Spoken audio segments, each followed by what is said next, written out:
ഞാൻ അധിക്ഷേപിക്കുന്ന ഒന്നും പറഞ്ഞില്ല. ഞാൻ പറഞ്ഞ എന്താണ്, നടക്കാത്ത ഒരു കാര്യം നടന്നെന്ന് ഒരു ചിന്ത വരികയാണെങ്കിൽ അത് നമ്മൾ സാധാരണഗതിയിൽ അത് കാണിക്കുന്നത് സൈക്യാട്രിസ്റ്റിനെയാണ്.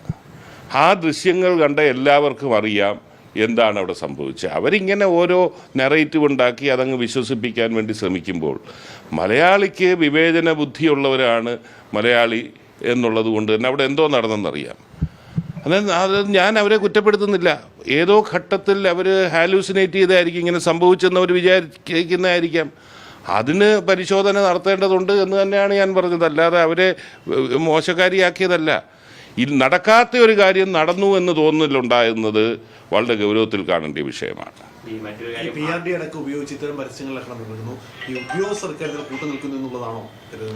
അല്ല, ഞാൻ പറഞ്ഞത് അവാസ്തവം. എന്തായാലും അവിടുത്തെ ഉദ്യോഗസ്ഥരാണല്ലോ അതിന് നിൽക്കുന്നത്. ഉദ്യോഗസ്ഥർക്ക് പങ്കില്ല എന്നവരെവിടെയും അല്ലെങ്കിൽ ഇത് തെറ്റാണെന്ന് ചൂണ്ടിക്കാണിക്കാൻ ഒരു ബാധ്യസ്ഥരല്ലേ. അവാസ്തവം പ്രചരിപ്പിക്കാൻ നിന്നിട്ടുള്ള ഉദ്യോഗസ്ഥർക്ക് കൈകാര്യം ചെയ്തിരിക്കും പുതിയ ഗവൺമെന്റ് വരുമ്പോൾ. അതിന് ഒരു സംശയമില്ല. ഒരു കാര്യം കൂടെ, അതായത് ഈ സ്ഥാനാർത്ഥി നിർണ്ണയമൊക്കെ വന്നതിന് പിന്നാലെ പലതരത്തിലുള്ള തർക്കങ്ങളാണ് ഈ ഇരവിപുരത്ത്. അതായത് RSPയിലുണ്ടായിരുന്നത് പരിഹരിച്ച് വരുമ്പോൾ അടുത്ത UDF തന്നെ UDFിനുള്ളിൽ ചില പ്രശ്നങ്ങളുണ്ടാകുന്നു. പരിഹരിക്കപ്പെടുമോ, അത് തെരഞ്ഞെടുപ്പിനെ ബാധിക്കുമോ? ഇരവിപുരത്തെ വിഷയങ്ങൾ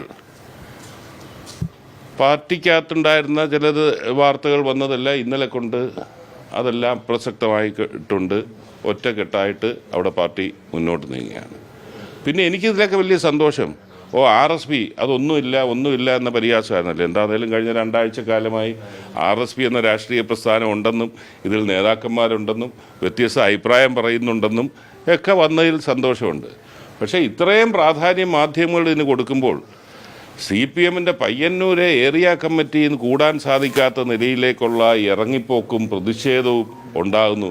ജില്ലാ സെക്രട്ടറിക്ക് സംസാരിക്കാൻ പറ്റാത്ത സാഹചര്യം CPMൻ്റെ കോട്ടയായ പയ്യന്നൂർ നടക്കുന്നതിനെക്കുറിച്ച് അതിന് RSPക്ക് കിട്ടുന്നതിൻ്റെ അത്രയും പ്രാധാന്യം കിട്ടുന്നില്ല എന്നുള്ളത് നമ്മൾ ആലോചിക്കേണ്ട കാര്യമാണ്.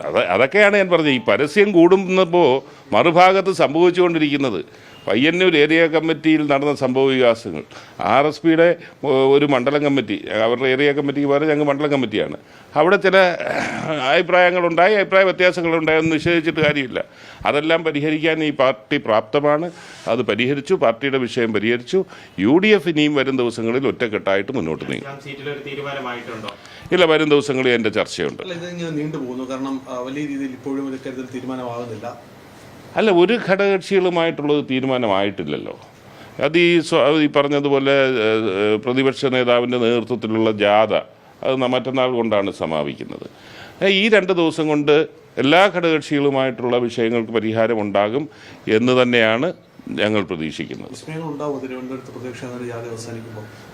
അതെനിക്കറിയില്ല, എന്നെക്കുറിച്ച് എനിക്കറിയില്ല. എന്തെങ്കിലുമൊക്കെ കാണും എന്ന് പ്രതീക്ഷിക്കുന്നു, ആഗ്രഹിക്കുന്നു. എന്തെങ്കിലും സംശയമുണ്ടോ?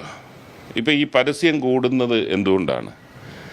നമ്മൾ കേരള പൊളിറ്റിക്സ് ഫോളോ ചെയ്യുമ്പോൾ 2021 കോവിഡിൻ്റെ പശ്ചാത്തലത്തിൽ ഒരു വൈകാരിക അന്തരീക്ഷത്തിൽ നിന്ന് രക്ഷകൻ്റെ വേഷത്തിൽ പിണറായി വിജയൻ വന്ന ഒരു നൈമിഷികമായ പ്രതികരണമായിട്ടാണ് അതിനെ കാണേണ്ടത്. 2021 വന്ന വിജയം. അത് എന്തുകൊണ്ടത് പറയുന്നു?